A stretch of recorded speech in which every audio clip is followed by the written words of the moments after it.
I was born in Wheatsport, New York. That's basically where I was raised, and both my parents were middle-class people. We had a little hobby farm on the side, so we were always busy doing something.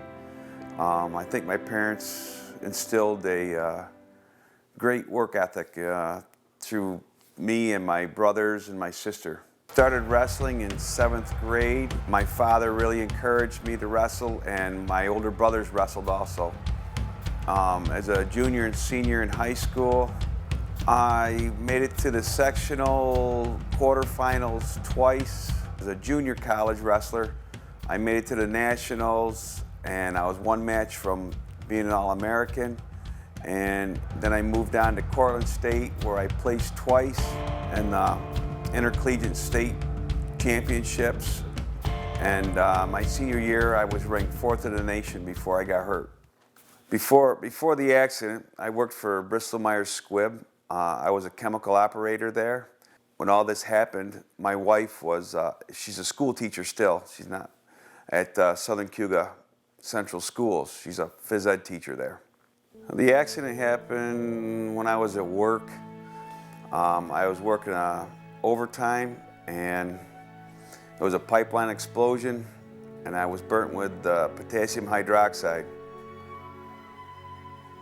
From there, I went to the hospital, spent approximately 4 days, and when I left the hospital, I was basically blind. We went through a series of surgeries to get my vision corrected. I've had over 40 surgeries now, 5 or 6 corneal transplants. I've had a conjunctiva transplant from my brother to me. My brother Gary donated part of his conjunctiva. I've had synthetic cornea put in.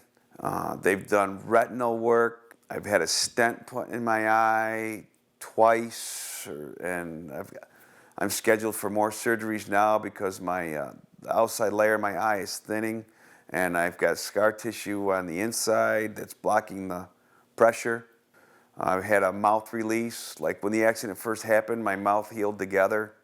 I couldn't even fit my thumb in my mouth. It was so tight. It's just been, it seems like about every 3 years I'm due for a surgery. The recovery, each one was a little different. Some took a lot longer than others. Some were very short and easy, but it was tough. My wife was a trooper through all this. My family's probably one of the biggest things in my life. I honestly don't know what I would do without them. They pick on me a lot and stuff, and which that means I know they love me. And it's just, they're always there for you, no matter how down you get or how bad you're feeling or how good you're feeling. They're always there. And I think that's what family's supposed to be like. And I've been very fortunate and very blessed to have such a great family. I got into coaching because of the accident. The local school was looking for a coach, and the guy that was going to coach him didn't have a lot of experience, and he knew me, and he came over and asked me if I would help out. I told him I could only do it as a volunteer because of all the situation I was in. And that was 19 years ago that started.